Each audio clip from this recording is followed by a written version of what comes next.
ஸ்ரீதரன் அவர்கள் மீது வைத்த இன்னொரு குற்றச்சாட்டு, ஒரு குற்றச்சாட்டை கூட அவரால் இதுவரைக்கும் நிரூபிக்க முடியவில்லை. அதே வகையான குற்றத்தை சுமந்திரன் அவர்கள் செய்திருக்கிறார்கள். கண்டதை சொல்லுகிறேன், உங்கள் கதையை சொல்லுகிறேன், கண்டதை சொல்லுகிறேன், உங்கள் கதையை சொல்லுகிறேன். ஸ்ரீதரன் எம்பிக்கு ஆதரவாக கிளிநொச்சியில் ஒரு ஒன்று கூடல் ஒன்று நடைபெற்றிருக்கிறது.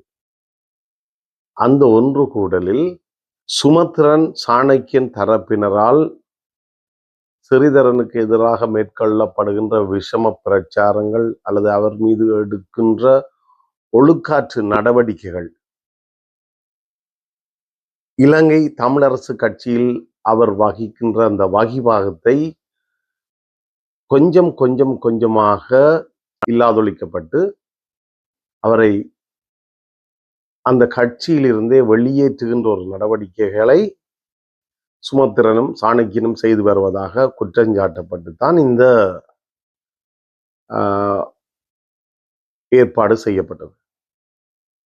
அவரது ஆதரவாளர்களால் ஏற்பாடு செய்யப்பட்ட இந்த கூட்டத்தில் ஓரளவு கணிசமான மக்கள் பங்கு கொண்டார்கள். ஆனால் இந்த கூட்டத்தை தவிர்ப்பதற்காக, இந்த கூட்டத்தில் வருபவர்களது எண்ணிக்கையை குறைப்பதற்காக சுமந்திரன் அவர்களால்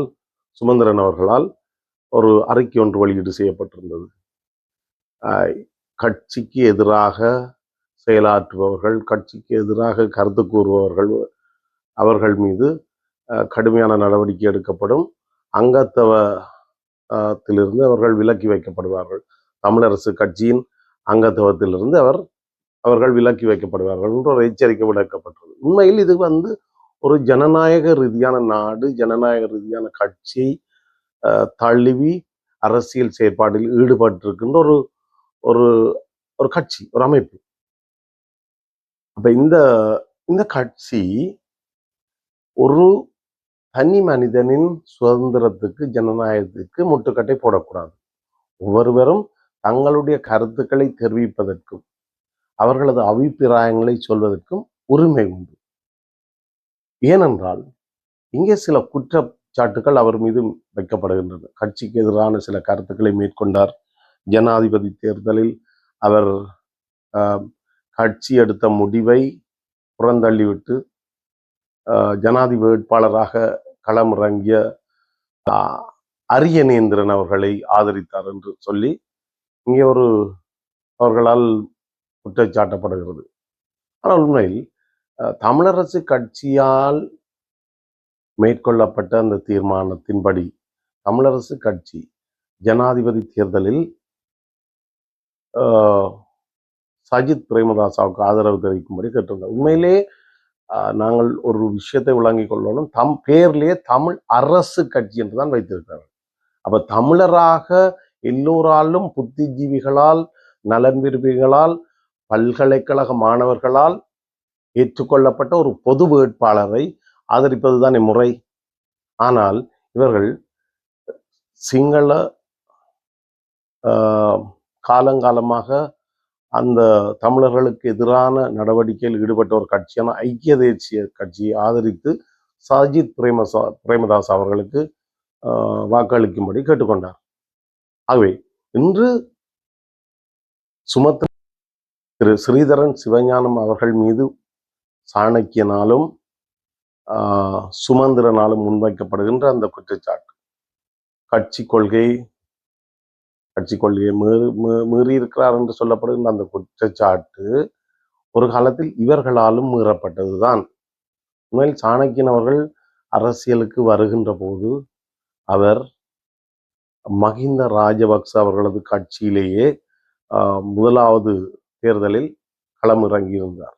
அந்த நேரத்தில் அவர் கருணா, பிள்ளையான், ராஜபக்ச கூட்டணியோடு இசைந்துதான் தேர்தலில் குதித்திருந்தார்.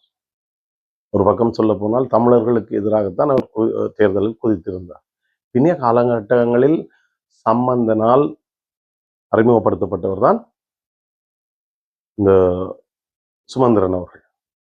இவர்களது முற்றுமுழுதான நோக்கம் கொழும்பு மைய தேசியவாத அரசியலை நோக்கி நமது தமிழ் மக்களின் அரசியலை இழுத்துச் செல்வதாகத்தான் இவர்களது அரசியல் இருக்கு.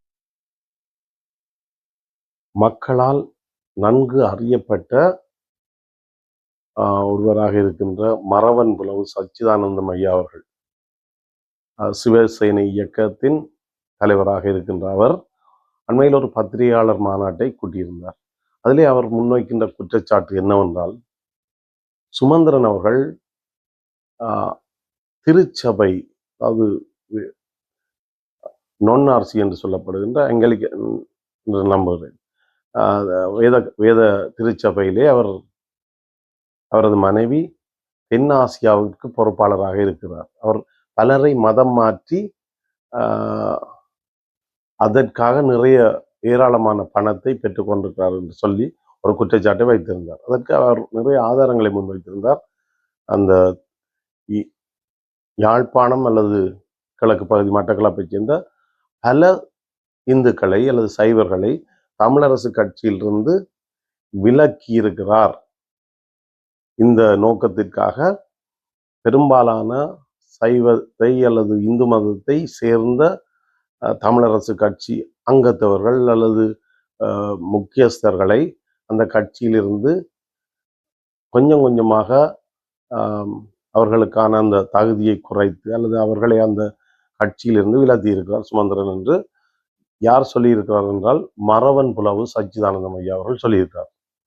அதுக்கு வலிச்சேர்க்கும் முகமாகத்தான் தற்பொழுது ஸ்ரீதரன் அவர்களையும் இந்த கட்சியிலிருந்து, இந்த ஸ்ரீதரன் அவர்கள் ஆரம்பம் முதலே தமிழ் தேசியத்தின் மீது பற்றும் உறுதியும் கொண்ட ஒருவராக இருக்கிறார். அவர் மீது சில குற்றச்சாட்டுகள் முன்வைக்கப்படுகிறது.